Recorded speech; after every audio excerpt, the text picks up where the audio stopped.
What's up, everyone? Welcome to the What's Your Five podcast, episode 22. Joining me this week is my good friend and resident gaming co-host, Mr. JoelFrrr. Happy New Year. How are you, sir? Happy New Year, man. I feel like I'm getting back to my roots, right? I think we've been talking about this ever since I did like one project on my gaming computer. Yep. All of a sudden I'm all about it. Yep. And I'm going on the old Epic Game free games, and I'm actually going through Hades right now, which could have been playing on Switch, but decided to hold off until my PC was ready. So lots of fun there. I think this year is the year I go back to my roots. Despite the the shortage of new parts I can get for my computer. I don't know, man. I'm heading up this week. Oh, and I found out that as of this recording, there will be 30 series cards, RTX cards, supposedly getting restocked at Best Buy tomorrow, supposedly. But did they say like which series, or is it just like general? In general, yeah, general 30 series. So I'm hoping that we can find another video card for Anthony so he can get a better computer. So I watch you wait in line. You're like, oh, we only got 30 90s. How many do you want? I want all of them. So I want to spend my entire mortgage. You guys take car loans, right? Yeah, right. For real. No interest. So anyway, so I'm glad you're here. We recorded last week with Anthony. That was a really cool episode for 2021. So that was our first episode. It was really nice. Top 5 Marvel movies. In fact, I want to ask you real quick, Joel, before we get into this week's topic. Real quick, just off the top of your head, boom, boom, boom. Top 5 Marvel movies, hands down. Just go. Winter Soldier is up there. Okay. I actually like the Amazing Spider-Man movies. I know it was made by Sony, right? But Spider-Man's still a Marvel entity. Oh, that's the Garfield Spider-Man. I actually liked it. I didn't mind it. Yeah. Maybe it's because I'm Emma Stone was in those, right? Yes, Emma Stone was one. Oh, yeah. I love Emma Stone, so that's probably why. Yeah. Yep. What else? Infinity War. I'll default answer. I did like the first Iron Man. Okay. Maybe I kind of rounds it out. All right, yeah, right on. Yeah, I mean, I was very surprised about Anthony's choice on Blade. I'm not surprised, but I kind of knew because he was like, "Is this MCU or is this Marvel?" And I was like, "I know what you're gonna say if you're gonna say Marvel." And I was like, "I knew it was gonna be Blade. I didn't know which one, but I knew it was gonna be Blade." And I was like, "Blade was all right. I mean, like I said, there was a pre-tax evasion Wesley Snipes." So funny thing with Blade, I think Ryan Reynolds, he does he not look the same in Blade than he does today? Absolutely, 100%. Which was what, 20 years ago. Yeah, and he's like the same person. So he's basically drinking the same juice as Paul Rudd because Paul Rudd doesn't age. They have a fountain in one of their backyards and they all just party it up. But you got to understand though, it's the same thing with like Asians. Like I think they're drinking the Asian juice, right? Like they're all gonna just fall apart. Like so 70, 70. Like at that point, wrinkles are just gonna go whoop, and it's just gonna be all over from there. I can dig it. Yeah. So this week's episode is actually gonna be an interesting episode. It's gonna be top 5 game suggestions. Excuse me. Now. Just so you know, my list was based solely on the fact of suggesting games to Joel. Now, granted that this can also be, to our listeners, this can also, I'm going to try to explain myself with all the games I'm suggesting, but for the most part, that was my criteria as to like, this is what I would suggest Joel to play, like hands down. And I know he didn't play these games. That was the other the other part of the criteria. So, but yeah, so that's what our topic is for this week. One thing I do want to mention before we get into it, we're still trying to hit the 150 mark for subscribers on YouTube. Once we hit that 150 mark, we're going to do a random console giveaway. So stay tuned for that. Also, be sure to look out for us on social media at what's_your_5 on Twitter, Instagram, Facebook, TikTok, and now Twitch, because we are actually going to start doing the live podcast episode and hopefully going to be doing that before the end of this month and see how that goes. Join us, give us a follow, subscribe, do all that good stuff. We really want to get some interaction going, so it'll be pretty fun. I think our next episode is going to be it's going to be with one of our previous hosts, Megan, and we're going to do I think, what was it, Joel? It was top 5 storylines for non-RPG games. Yes, and that's going to be pretty dope. So I'm definitely looking forward to that. So with that all out of the way, we have our top game suggestions. Joel, how are you feeling? Like we talked about this week, and I was like, are you feeling good about this list, or are you kind of like, I kind of went the same route you did. Mm-hmm. I was like, what do I know that Riddell didn't play? But I think he would, so there was tons of games I know you didn't play, but I know you also wouldn't enjoy playing. Mm-hmm. I don't think you played Gravity Rush, and I think you would throw up on the PS Vita playing it. Oh, yeah. So actually, yeah, games I'm pretty sure you didn't play. But I tried to get one actually from different genres. Mm-hmm. Try to kind of add some variety to it. Yep. And also like I think some are fairly new, some are fairly old. So I think there's a good mix. Yeah. Yeah. Good and I mix of think games. Mine's same. And the thing was that I was trying to think of games that were a little bit newer, but to be quite honest with you, I think all the AAA titles we pretty much played, and if not, we're going to be playing later on. Like again, for example, would be like Ghost of Tsushima. Like I'm definitely gonna play that. So it's not like I'm against playing it. It's just I haven't got to it yet. Which, by the way, I think I told Joel I did beat Spider-Man, and super duper spoiler alert, man, that ending was sad. Like, I haven't seen an ending like that in a video game in a very long time, and that was pretty sad. Like I was to the point where I was like, is there an alternate ending where I can like save Aunt May? Did I not get enough trophies, or did I not stop enough crimes around the city? Because that was just it was a bummer, man. Those Sable outposts, man. You didn't get enough of them to save on me, I guess. Forget that noise, dude. This Sable outpost, man. Whoever thought about those grinding outpost things should be shot, like for real. So I went with one AAA, and the rest I think one AAA, a few really under the radar, and then one underrated. Okay. Good deal. Cool. So yeah, so that's how we're gonna get to it. So I'm gonna go ahead and start this one because I think, being that it is our episode 22, Anthony started it last episode. I'm gonna go ahead and start it here. My number 5 suggestion to Joel to play is actually a game that he owns the vinyl to. He's never played it, or maybe he has played. I'm not sure. But I definitely suggested that him and his wife play because I know they love playing co-op games together. And it's Legend of the Mystical Ninja for Super Nintendo. Never played it. I've watched the GDQ for it, and it looks really fun. Yeah, and the soundtrack is awesome. The soundtrack's awesome, like SNES, Asian nostalgia. Oh, so good! It's so good. The intro is amazing. On a tangent, I'm notorious for starting projects and never finishing them. Delverdell knows this. Yes. And I just finished my first RetroPie build. Yeah, so maybe this will be used for that. Hey, yo. All right. Well, like I said, I'm going to hold you to that, man, because I'm definitely in the same boat. But at the same time, like, I know for me, and I think I've talked about this in way episodes back, like if I start something, like I have to finish it. Like I have to see it through. Otherwise, I'm just going to like freak out. I'm going to think about it the rest of the night or the weeks or whatever. And I just can't like not stop thinking about it until it's done. So it's like, I got to finish it. So I'm like the opposite, man. For me, most of the fun is the research and the buying. And then I'm like, actually doing is like, okay, I have all my whole life to do this, and I sometimes never end up finishing them. Jesus. Blocking the mic, actually, I have a bunch of like noise deadening panels. Oh, wow. I've had for about a month. And who knows if they'll go up? Because you have definitely some sound issues, which I really don't think he does. I think you sound we sound so good, like on your end, but they're gonna do nothing. They're decor, but I bought them from Amazon. It's the hive, right? It's like the hexagon shapes. Yeah, and then I bought black and white, and I'm gonna do like some abstract design, but we'll see if it gets done. See if it ever happens. Oh man! All right, so Legend of Mystical Ninja, 2-player game from Konami. This is when Konami was at its best. Such a good game. It was like RPG-ish, but at the same time, you had the top-down view, and then you also had the 2D side-scrolling. And it's a co-op, which is awesome. You play as ninjas, which is even better. And it's just like very whimsical, very fun. Good times.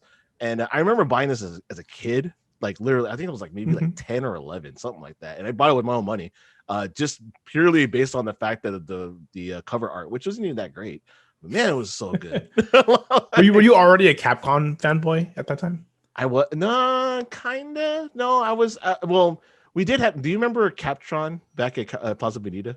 Oh, see, you're too young for that. That's like for those of you who are listening, that's from San Diego, which is everybody. There was a booth before Babbage's and Software Etc. and GameStop. It was called Captron. It was basically a Capcom booth. Now they sold other video games other than Capcom games, but it was like those the video games where you bought it at. It was right now. It's where Surf City Squeeze is now. Just so you know, on the bottom floor. On the bottom floor. So it's not like a salesman booth, right? Where they're like, "Hey, you want to try Street Fighter 2? Come on, just try one. Just try one. No. Play one game and let you in." Yeah, that's it. No. It was just a regular booth. They had TVs on there, and I just I ended up having to, that's where I bought. I think I bought like Werewolf or some other game on there. I don't remember, but yeah. But I remember buying it from. I remember buying the Legend of Mystical Ninja actually from Babbage's because that's what they just opened that. But yeah, such a great game. I really would suggest it to you with your emulator, with your RetroPie, or even with your Vita. I mean, it's good. It's even good by yourself. Like, it's not like it's a bad game by yourself, but I think that with the co-op, I think it's really good. So. Good call. The music is top notch. Oh, I will do that. So good. Music's so good. So, Joel, what is your number 5 for me? What do you want me to play? Number 5. I if I remember correctly, I did bring this up, I think 3 or 4 times, and you really didn't show too much interest. It's a game called Iconoclasts. So it's a few years old. I want to say 2016, 2017. Yeah, but it is one of Dell's favorite genres, the Metroidvania genre. Yeah. With kind of a dash of Mega Man, because your first weapon's a blaster that can charge. So right now I'm like, oh, Mega Man. Yeah. But it's a throwback. It's 8-bit, 816 chiptune music. Yep. Metroid style map. The story is actually pretty deep, and there is, if you Google it, I think the first hit is like story controversy because there was some censorship questions. They're really critical of like religion and politics, but the game is really, really good. It's again, it's like Metroidvania style. You have a wrench, you have guns, you have really cool puzzles. The story is actually really interesting. It's in a world where like no one's allowed to use technology, but the girl wants to use technology. Top notch. The music is really good. I think I forgot to mention it to you. I was like, oh, I wonder if this has a vinyl, and I saw it came out 2 years ago. So you know me with the impulse buys. I bought one off eBay. So I'll be getting that. It retailed for $35, and I bought it for $55 shipped. Oh, that's not too bad. That's not bad. Yeah, nah, that's all right. But you're forgiven. Steam, Vita, okay, Iconoclasts, all right, Steam, Metroidvania, goodness, up the wazoo. Gotcha. I was gonna ask you. I was like, so what system was it? Because I know you played it on Vita. Now, let me ask you this: did you beat it? I did. Oh, nice. I actually started it again yesterday because I chose it for my top 5, and that's when I was like, "Oh, damn, this music! I forgot how good it was." And then I ended up ordering the vinyl. Man, all right. Well, good deal. Okay, so good on number 5. I definitely remember you mentioning that. In fact, I think we mentioned it while we were still working together, and I was like, I think so. And I was like, dude, this new game from Vita, like everyone loves it. And you're like, yeah, I'm playing as a 4. I'll get back to you. Yeah, I'll get back to you, man. I'm playing it for the 19th time. So, all right. So, my number 4, I think the reason why you never played this game was because you never owned the system, which it's granted, it's okay. But at the same time, I think if you ever wanted to get yourself into a good traditional JRPG with a good style, a good story from Sega, I would love for you to play Skies of Arcadia on Dreamcast. The Skies games. I've heard great things about the Skies games and the YS games, but I haven't tried them. Yeah, so the YS games, never really played too much of them, but Skies of Arcadia definitely played. I never played the second one, but came out for Dreamcast, came out for GameCube, but it was a really good traditional RPG. And at the time, because it was on Dreamcast, I think, what was it? Final Fantasy X was one of was Final Fantasy X a launch game for PS2? It was not. No. Yeah, it was like it came out fairly soon. I think it came out 2000. If you can believe this, for Dell, 2001, which was I think a year after the PS2 came out. Oh my god, dude, the game is 20 years old. Like, oh my god, I still consider that like next gen Final Fantasy 2. So that's ridiculous. I know, right? So, but I thought Skies Arcadia did a really good job capturing traditional JRPG elements. It had like a weapon system where it had different colors, and you had to choose which color was weak to which one. So kind of like Persona in a sense, where you choose yellow for these enemies or red for these enemies. A little corny. I remember booting it up a couple months ago just to try it out, like the first couple hours. I'm like, man. I mean, I love the game, but I was like, man, it's kind of corny. Was it corny, like intentionally corny, or bad translation corny? Bad translation corny. Okay. Yeah, but it's cool because you have like you're an airship pirate, right? So then like not only do you have like traditional RNG fights, but you also have airship battles where you can actually go back and forth between different enemies. So I thought that was pretty cool. You had different gun wielders, you had like dual swords, and you had a person that threw a boomerang, all that stuff. I mean, it's all traditional, but I know you're such a good RPG player or traditional JRPG player. I would definitely suggest playing it. If you had the means to play it, I would totally say play that. It's a really good game. Yeah, I've always wanted to. I've heard the OST is quite legendary as well. It is. Is that true? Okay. Yeah, it totally is. Yeah, if I can find a good copy of that on vinyl, I would totally pick that up for sure. And it's just give me the feels all over again. But are the versions equal, or is like the Dreamcast version technically better than the GameCube version? Or no, I think they're very, very similar. I think the GameCube version actually has I think a little bit more content on there. So you might want to try to gain the GameCube one, but the Dreamcast one would be a lot easier to play if because I think now that you have your RetroPie, pop the ISOs in there.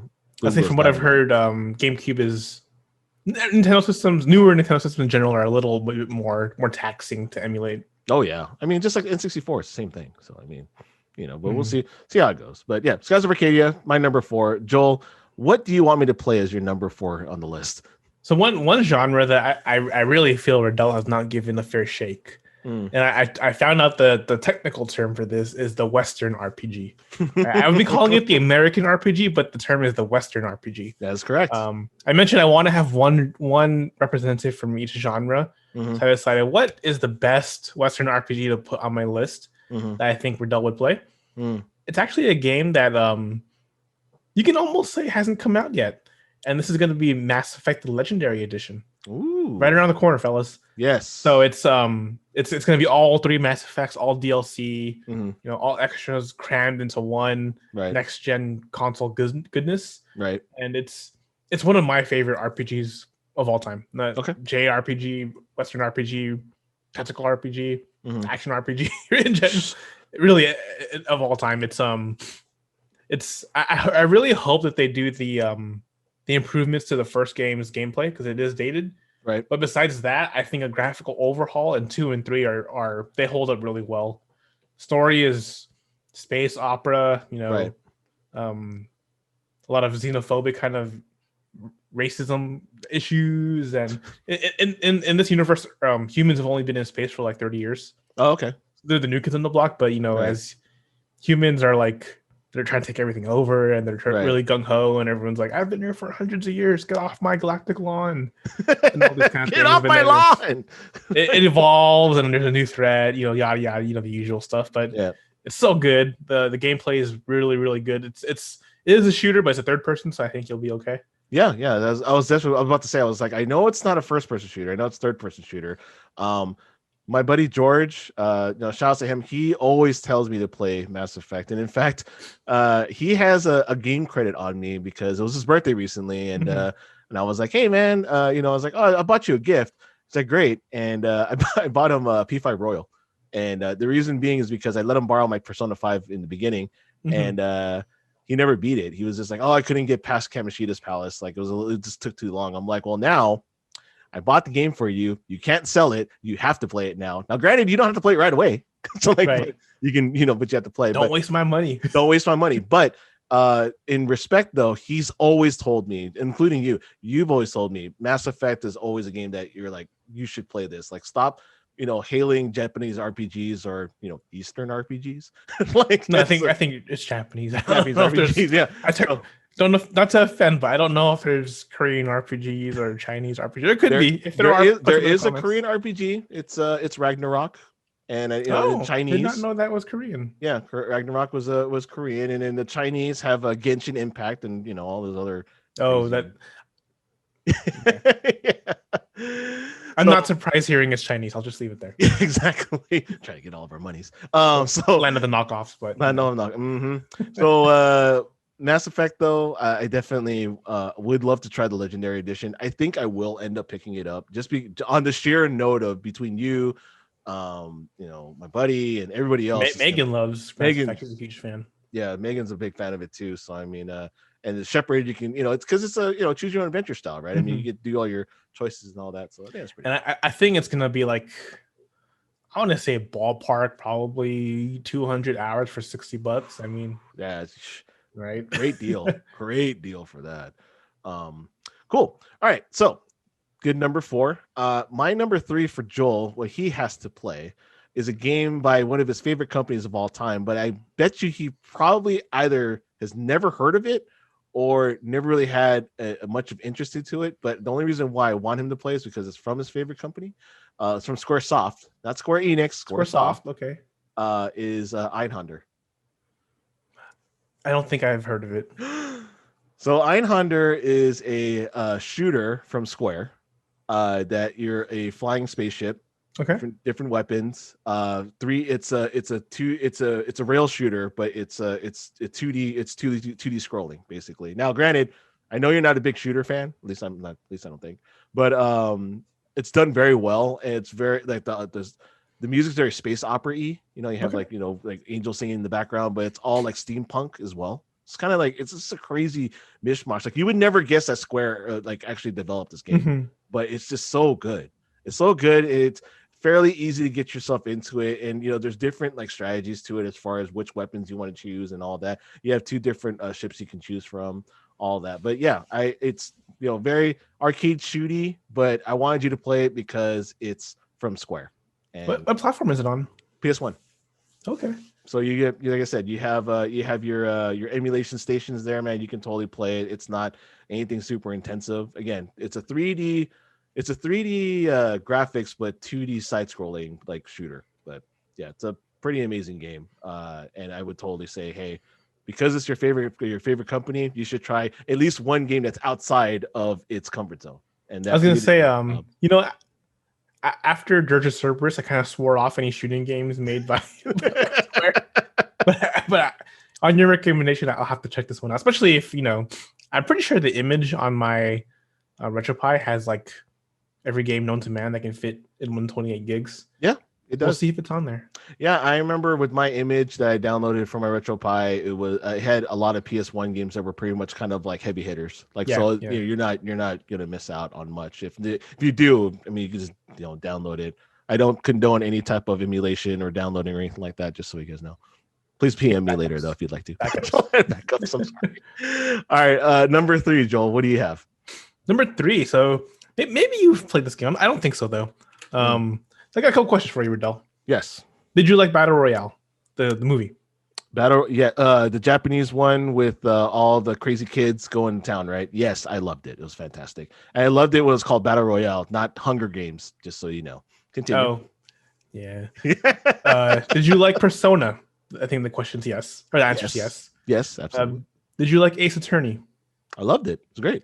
So the game for you is a game on the Vita and Steam. There's 3 games on it, actually, but let's talk about the first one. It's called Danganronpa. Ah, yes. And it is a Battle Royale, Persona, Ace Attorney mishmash, and it's awesome. You're literally it's done in the anime style, right? So you're in a school, right? You wake up and it's just you and a bunch of elites. So they have like the best baseball player and the best actress and the best rich person, and you're a normal Joe. You're like, why am I even here? And then the host of the school says, okay, the only way to get out is to kill everyone and not get caught. Wow. So the game has a persona element where each day you get to choose who you want to hang out with, right? And if you want to give them a gift and leveling up their confidant gives you different parts of the game. But eventually in the story, people die. And in order to see, if you want to move on, you can't get caught. Right. So there's a trial to see who is the one who killed him. Wow. I do want to say, even though I'm selling it as this mishmash, it is not the story. You know, the hanging out with friends isn't as deep as Persona. Obviously, Sure. the trials aren't quite as deep as Ace Attorney, Right. but it's loads of fun, and it's you know, it's a story-based game, so it is a little heavy on the Dialogue reading and listening. Yes, But it's awesome, and the story's super dark, which I found refreshing because I don't think they do much of those right now. no, Um, other than I was killing Aunt May. well, this one's like well, the first kill was the top teen idol was killed with like a pair of scissors in the bathroom or something like that. Ooh. And she was actually killed in your bathroom, so everyone's saying you did it. Oh, wow. And you have to kind of piece together the trial pieces to see who really did it. It's very Ace Attorney, where like someone who accusing you is the one who did it, and you have to kind of just figure it out. So do you have psychic powers that will, allow you to, go back and you say, hold it? You do not. No psychic powers. It's it's all. I would say it's pretty even in terms of like catching where they're messing up or catching where they tripped up. Mm-hmm. It's good though. It's a great story. I played 1 and 2. I haven't played 3 yet. Mm-hmm. But yeah, it's on Vita and it's on Steam. So nice. Lots of I was it's funny because I was talking to my nephew over the weekend and he was like, "Have you played the Danganronpa games?" I'm like, "Yeah, I haven't played them." I was telling him, I was like, "Yeah, my buddy Joel did and he loves them." But I don't know. It's like it's more of a virtual novel. Am I right on that, or is there more gameplay to it other than the novelty factor? Because you know how Ace Attorney is very novel-esque, where it's a lot of reading. It's a story-driven game. It's there's no QTEs or like having base events, or there's no real like input gameplay kind of stuff. It's all like story based. Gotcha. No, like I said, I think that I should definitely give myself that, and especially since there's a lot of Steam sales going on, for that as well. And again, if I really have the dedication to sit down and actually read the whole thing, and I don't know if I don't know if I have my Vita anymore, but I'm sure that I can find some way to play it other with Steam. So yeah, I'll have to take a look at that, because I mean I do like Persona, I do like Ace Attorney, and I do like some what was the other thing that you said? Battle Royale. That's right, because yeah, man, that was a really good movie, and I swear, dude, I remember watching it bootleg. Oh no, it was a Video R Us. Like we rented it from the best the best place to rent Asian movies and other adult movies with. So fun fact, Battle Royale, I believe, was either the first or second Netflix DVD that I rented. Really? I remember renting, I think I rented something on accident, and it was stuck in my car for like years. I don't know what happened to it. That's how they get you, man. Yeah, it's just like the whole GameFly thing. Oh, that's how they totally get you. Like, oh shit, I had this game for 2 months. 2 months. Whoops. It's like, damn you SSX for Wii. All right, so we're getting down to it. Number 2. This is a game I definitely know you probably never play, and I don't know if you would ever play it because you're a scaredy cat. Oh no, let's move on. Number 1. But I'm gonna say it's not Resident Evil. It's even worse than that. It's Silent Hill. 2. I heard 2 is the best. 2 is very good, but I really liked 1. To be honest, I love the original, and because even though you look at it now, the graphics on there aren't that great. Like, I mean, like I said, it didn't age well, but at the time when you played it, it was so good because it was so foggy, and like it was like pop in and stuff, but it was like on purpose. Like it wasn't like, like, oh, it was a limitation of the PS1. No, it was purposely there to pop, like these things just pop out of nowhere.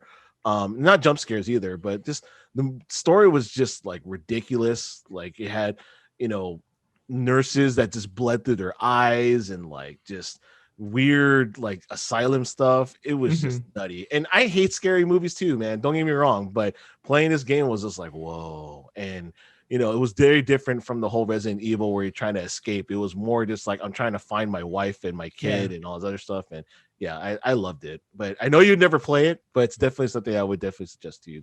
I've read the synopsis of all the stories, and they're really good. Yeah, makes you want to play it.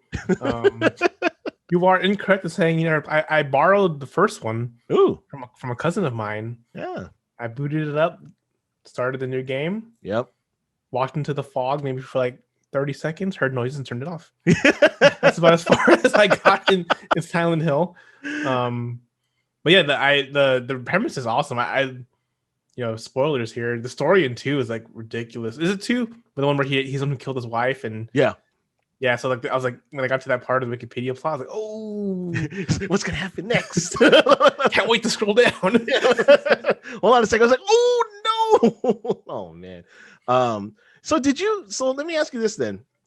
So you don't play scary games. Do you watch scary movies?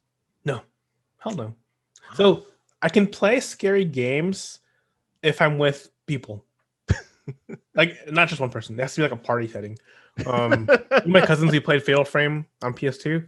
Oh yeah, that's the only way we played it all together. Yeah. So then I can play because it's more fun. I think more fun than scary. So because I think was Fatal Frame was the one where you had the chainsaw guy running after you, right? Or was that That was a different Fatal Frame. Because I think there's like 3 of them. Yeah. I think at the time we were on 2, but it's if you guys don't, there's no way you can have heard of it. But you're looking up at the camera. You're like a teenage girl. Yep. And the way to fight the ghosts is take pictures. Yep.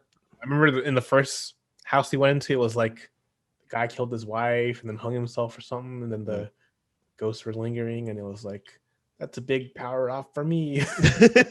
And power off. And I'm gonna go eat my ramen now, and with all the lights on, and make sure mom and dad are home. And let's go to Wikipedia and see what the plot's all about. Wikipedia wasn't there back then, man. We just have to play it. That's how we played games. I know. Oh man. All right. So Silent Hill number 2. Joel, what is your number 2 game that you would want me to play? So number 2, I think this franchise kind of died. It had a great opening, which is the game I've chosen. Had a few sequels, but I think died off a little bit. To me, this is when you think of the Mario 64 of PlayStation. To me, there's 2 games that pretty much everyone kind of says are it. It's probably Crash Bandicoot series and Spyro series. Yes. But to me, those are both incorrect. And the Mario 64 of the PS1 was Ape Escape. Yeah, I knew you were gonna say that because I've been wanting to play this, to be honest with you. So this game, this excellent gem of a game was like, it's definitely a top 5 PS1 game of all time for me. Yeah. It was the first game on the PS1, and I think only that actually required a DualShock controller. Right. You could not play without the DualShock because you had to use the 2 sticks. But it was so innovative the way they chose the controls. So the face buttons were to change your weapon. Right, and the right stick controlled all your weapons, and the left stick was obviously movement. But then it was cool. It was like, it sounds silly, but the goal of the game is to catch monkeys. You have different weapons. You have like a lightsaber kind of thing. You have a net, right? But then you have like an RC car. You have a raft. Right, you fly in the air, and all these different things. And it was like, as someone who I didn't have an SD4, so I didn't experience the Rumble Pack. Right. But someone who didn't have the joysticks or the vibration until that game, right? I was like, hey, it's almost like how we felt with the PS5, right? Where it's like, well, I'm rotating this thing and I'm flying and it's vibrating in sync with the flying. This is awesome. Yeah. And then the gameplay itself was just, it's tons of fun. It's really inventive. It reminds me of how in Odyssey, Mario Odyssey, you had to get like 4 moons to pass, but there's 12 moons in the stage. Yep. Very similar. You have to catch a certain number of monkeys to pass, but there's like, extra in the stage and trying to find them, back in the day when if you didn't have $30 to buy a guide, good luck. Good luck. Yeah. Well, it was so much fun. It was definitely one of my favorite PS1 games. Did not let me down like Driver or any of those games, but it was so fun. And that's the reason why I think the R2 buttons are very important as well. So I haven't quite found a backup for the Vita yet. My dream is to find a emulation handheld that has four shoulder buttons and 2 joysticks. Wow. So I can enjoy Ape Escape again. Let me ask you this, man. So how did you run across getting Ape Escape, like for real? Like, because it's not it's a first party game, right? So it's a Sony game. Yeah. Okay, so but it's not, it's super like I don't think many people even heard about it. That's what I'm saying. So this is definitely, a game that I know that required the analog sticks, but like what drove you as a kid to get this game? It's what I'm trying to get at. Like I'm not I don't know how you would be like, oh, you know what? Today I'm gonna go get this random game that requires exactly. a $50 controller. Exactly. So like, how did that happen? Like what do you remember what happened? I do. It received Game of the Year for my favorite magazine, Unofficial PlayStation Magazine. Got a perfect score, and they couldn't recommend it enough. So I was like, if these guys are saying it, even though they just gave Driver a 5 out of 5, I should try this one more time. And I was actually mind blown that my parents bought me that and the controller for Christmas that year. Telling you, man, shout outs to that's like $100. Yeah, that's expensive. I think I'm trying to aspire to be your dad one day. Like, like when my son grows up and is like, hey, Dad, I really want this. I'll be like, go ahead, son, go for it, and be like, dude, you're so cool. Like, oh, you need the extra perfume, son. Go get it. Get it off the shelf. Yeah, get which color you want. It's okay. God, man, it's so cool. Yeah, Ape Escape, man, it was so fun. I think it holds. I think it probably holds up. But then again, I played the remaster of Mario 64 Galaxy and Sunshine. Yeah. Honestly, I started 64 and I was like, I know this was so good in its day, but it does not hold up. Sorry. It's not. No, it's because of the C buttons, man. It's the camera. Yeah, the camera sucked in that game. I want to play Sunshine, but I always tell my son, I'm like, he's always like, can we play Sunshine? I'm like, no, we got to be Galaxy before we play Sunshine. I want to. So I never owned Galaxy, but I played it a lot at cousins' houses. Yeah. I want to play Galaxy just because I remember the OST being like legendary. So good. Oh, that's my big draw of wanting to play Galaxy right now. Yeah, the Galaxy OST for both 1 and 2, fantastic overall. All right, we're now to the number 1 spot. You know what we do. Honorable mentions. Do you have any honorable mentions for games that you should have played or I should have played? I have a lot. All right. So if you guys don't know, a little preview into my mind. Whenever I come up with a list, I just list every game that pops in my head. Yep. And then I usually have like a few that I know are going to be 1, 2, maybe 3. Yep. But then 4 and 5 are always the ones that are hard to decide. Yeah. So I start pruning the list and crossing stuff off. So on my list was Shadow Hearts 2 or Shadow Hearts Covenant in America. Okay. Very good, underrated RPG.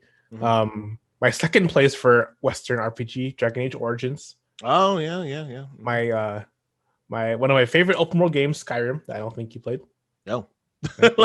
No, and zero desire to. So it is best played first person, so that's why I took it off. Because yeah. Bastion, Super Giants first game, very good. Yeah.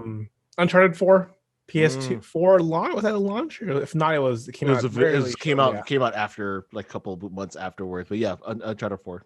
And any of the new Tomb Raider games. Yes, yeah. That I was playing Tomb Raider 1 or the original or the new Tomb Raider reboot on my PC because that's like everybody's benchmark. Yeah. So good. Like it's graphically amazing. When she like is she Wolverine? Because she gets like rod through her midsection. She gets falls off cliffs. Like that's part of the story. Like she's fine. She her gunshot. Oh, I'll just cauterize it. And I'm like, damn, Lara Croft, you're what was your grown up Logan girl, whatever her name is. X23. Yeah. I was gonna say, what was your argument against Wolverine? Like he was never really strong. He's not. That's so I actually got in a discussion with this on with someone on Reddit. Wolverine and Captain America, they do not have super strength.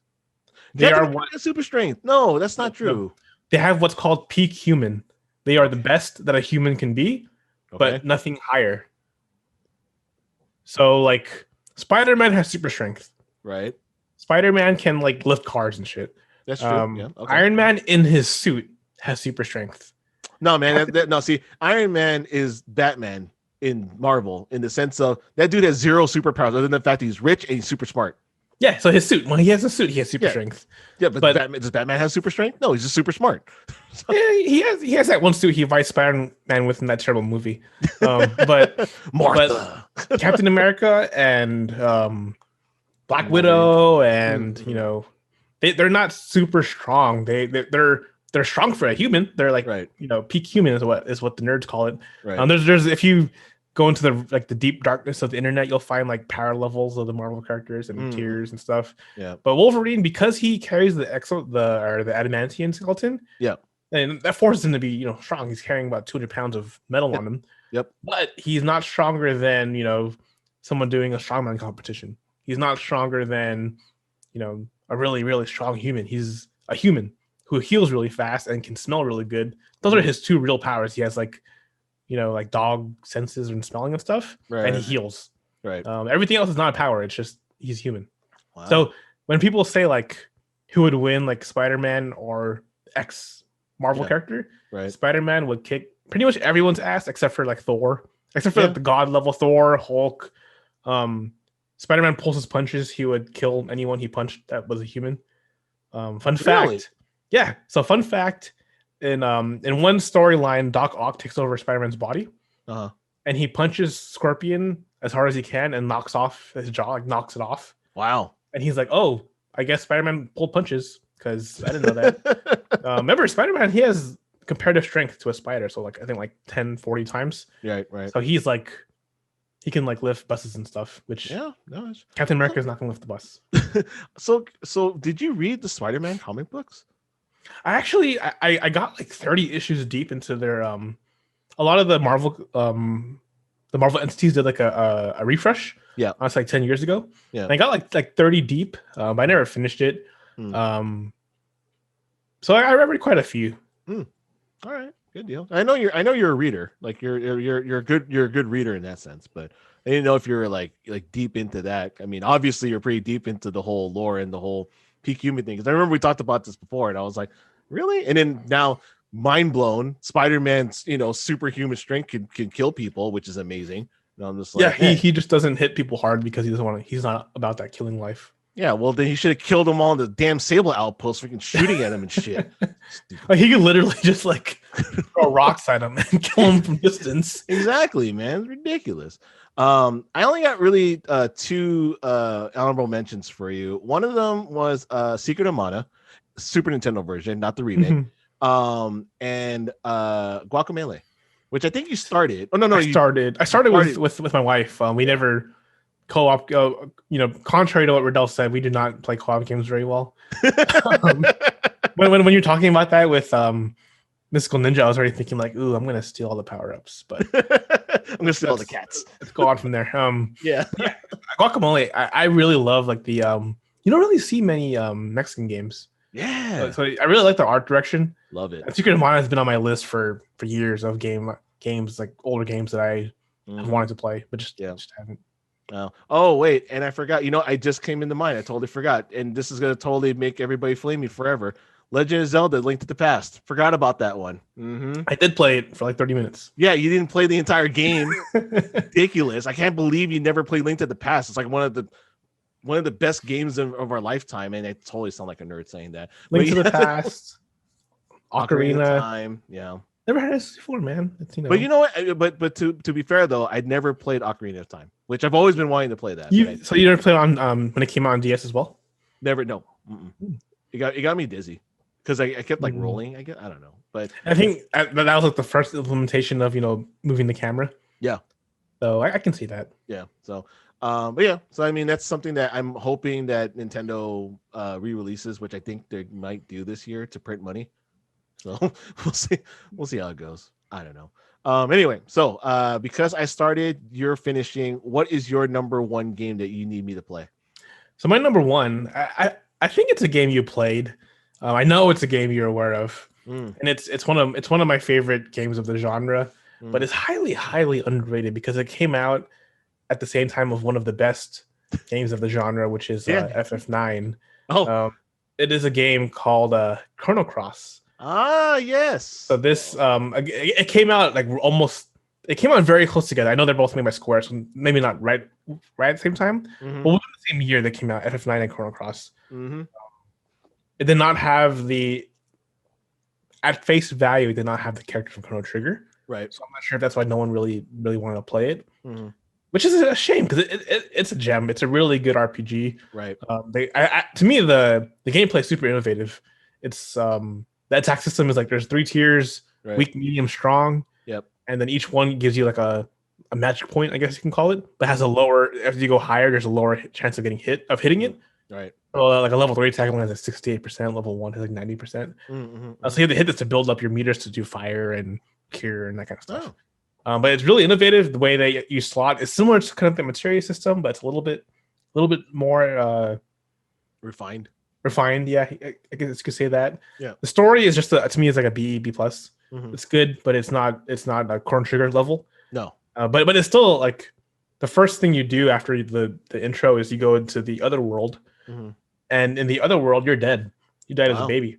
So you're this weird being that lives, in a world where he dies. So that's why you're powerful. That's why you can transition. Right. The story's okay, but the characters, the main ones anyway, are really, really good. The OST, it's good. It's really, really good. I would say after, that's hard. I was gonna say I think after 8 and 7 is my favorite JRPG OST. It could be, but FF9 and 10 are close. Right. But it was really good. Not a lot of people played it. Right. Kind of fell into obscurity. I don't even think you can get it like on the PlayStation Store for PS4. I don't think so. I don't think so. No, I think you can play. I think you can get it for Vita for sure. I know. I saw it. There's definitely a Vita.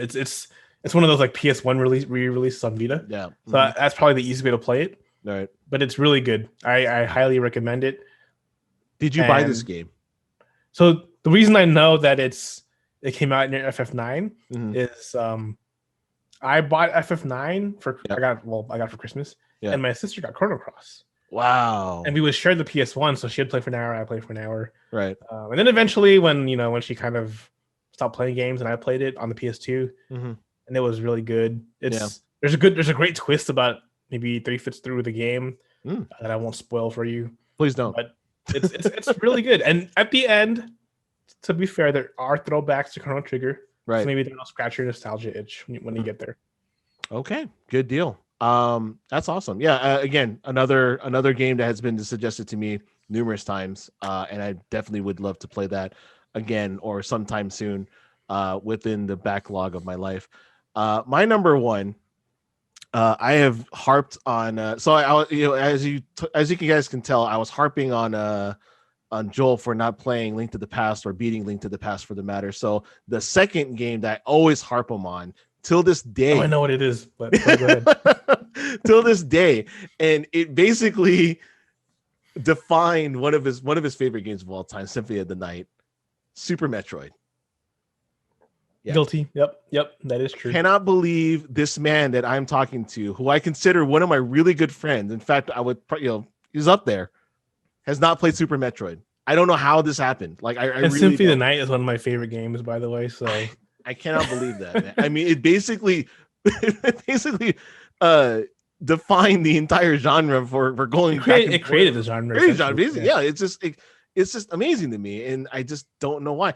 And here's the other part of it. Like, typically, like some of these games that we mentioned, right? Ape Escape, or I don't know. For me, like Iconoclast, for example, or Skies of Arcadia. Do they hold up now? Maybe, but like Super Metroid to me still holds up. Like, for real. Like, I can still play. I can still turn it on right now and play the game and be okay. Like, I'll still feel that it's tight controls and where to go and blah blah blah. Speed run, whatever the case is. This game is not under the radar. This is like any self-respecting, video game historian would put this. Yep. Top 4 SNES. Top 4. No, it's top 5. 3. No, top 3. Yeah, this would definitely be top 3. So Chrono Trigger, FF6, Mario World, and Link to the Past. It kicks out one of them. Let's say again. Wait, so I would say I would take out. I would actually, to be honest with you, as much as I love Final Fantasy VI, I would actually take out that for Super Mario World, just because Super Mario World is overall the game is amazing. Like, I can tell anybody and say, you can play Super Mario World. I can tell my son to go play it, and he would enjoy the hell out of it. I can't tell him to play Final Fantasy VI. That's just that's just more personal preference. Right? But with Super Metroid, story was very minimal, like guided wise, but just oh man, dude, you can go on and on. So top 3: Super Mario World, Link to the Past, yep, Chrono Trigger, Super Metroid. I would probably. What's number 4? That's tough. If you're gonna say this game was top 3, what's 4th place in the pantheon of great SNES games? I gotta say Chrono Trigger, man. I gotta say it. I mean, I love Chrono Trigger. Don't get me wrong. I mean, there's a lot of facets about the game, but I mean, looking at the way, I mean, Chrono Trigger is a great Japanese RPG, hands down, but it did not define the genre. It did not create a genre that is still played to this day. JRPGs are dying. Like they're, they cater to me and some other folks, you and some other folks, but Metroidvanias are like so all over the place. I mean, Guacamelee we just talked about, Iconoclast we just talked about, Symphony of the Night. There's so many different games that just they're based off of this one singular game that's just amazing, like amazing. And you never played it. I don't know why. You're making me mad. It's funny because I'm using this as an excuse again. I never had on SNES. But I believe it was either on or Redall put it on my SNES mini/classic. Still didn't play it. It's on my Vita. Haven't played it. I'm sure it's on. May I ask you this? Did your wife play it? I don't know. I'm guessing she did because her brother, who's a little older than her, is a huge fan. It's one of his favorite games. Okay. So she's at the age where whatever she did. Yeah, so right. I'm guessing she did. Okay. Yeah, I was in that same boat. I mean, my brothers all play Street Fighter, and I to this day, maybe not to this day because they don't let you do it anymore. But until for a long time in JRPG, they let you name your main character. Oh yeah. She would name it her brother because that's what he did. He named the character after himself. Oh. So for the longest time, she would do that. No, not obviously now. It's like, sorry, he's Noctis because we have voice acting, so there's no. Oh yeah. No way around it. That's a good point, man. I remember. Yeah, my buddy would name his Roby. I forgot why, but and then what did I do? It was different. Like I never really put my name on there. I maybe put Rod on there, maybe, but I don't remember. Now what I do is every time I have a way to put my name, I put my son's name on there. That's my thing. Until about, honestly, until maybe after high school. I kept the canon name, but until then, they were always Joel. So Cloud was Joel, Squall was Joel. Did you name? No, Zidane was not because Zidane. I didn't like him. What was that? In 7, did you rename the rest of the characters? Like, no. Better question. In 7, when you named characters, did you name them after your friends? No, I didn't. Oh, I didn't change any of the other characters' names besides Cloud's. Like I remember, I would play Final Fantasy 6, and Tara would always be my crush. And then I would put like main, because there's not really a main character, but yeah, it'd be crushes and then friends and all this other stuff. And it's corny. I'm a corny dude.